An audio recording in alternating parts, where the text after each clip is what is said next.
Hey students, welcome to another Mr. Ness screencast. Today's aim is the new International Division of Labor.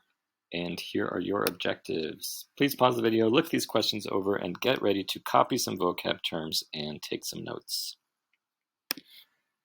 In the last lesson, you learned about Fordist production, an approach to manufacturing that was widespread in the US during the first half of the 1900s. Fordist production meant that American companies were highly centralized and employed thousands of workers in their factories, which were located in cities in the Midwest around the Great Lakes. Today, you're going to look at a different approach to industrial production that has mostly replaced Fordist production. And this new method is called Post-Fordist production, and it's also called flexible production. This model of production has been around since the 1970s. As I record this video, post-Fordist production is being severely tested by the COVID-19 pandemic. You are living in a time of huge change in the world, and it remains to be seen if post-Fordist production will last. In the meantime, let's look at some characteristics of this method of production. As I go through them, think about how each characteristic makes post-Fordist production different from Fordist production. The first characteristic is that post-Fordist production is globalized, which means that the production of a single product takes place in multiple countries. Unlike the Ford Motor Company, where the entire car was assembled in a single factory, modern production gathers different parts or components from many different countries. So in a modern car, the tires might be made in Thailand, the battery in China, and the actual metal car body in Germany. These items are all then sent to Mexico, where they are assembled. So multiple countries are involved in the creation of a single good. The second characteristic is called the new International Division of Labor. Take a moment to write this down, and I will come back and explain what it means in a moment. The third characteristic is that in post-Fordist production, companies contract with many different suppliers to get the inputs that they need. This is related to globalized production because the suppliers are based in countries all over the world. Again, this is different from Fordist production, where companies are vertically integrated and control all aspects of production.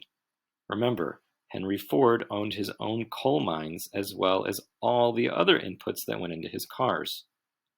Today, by contrast, a company will pay several other suppliers to provide the inputs that they need.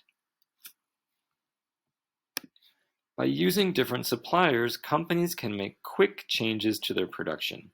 Instead of having to reprogram all their machinery to make changes in their products, companies now ask their suppliers to make the changes for them. And this allows the company to be flexible, which is why this method is also called flexible production. This is a big contrast from Fordist production, where a single company produced goods that were all identical. Companies today prefer flexible production because it lets them make a variety of products that can quickly respond to consumers' changing tastes. All right, now let's go back and look at that second characteristic, the new International Division of Labor. This is the aspect of post-Fordist production that I consider to be the most important. And the new International Division of Labor means that mass production of goods now occurs in less developed countries, while the companies that actually sell the goods are based in more developed countries.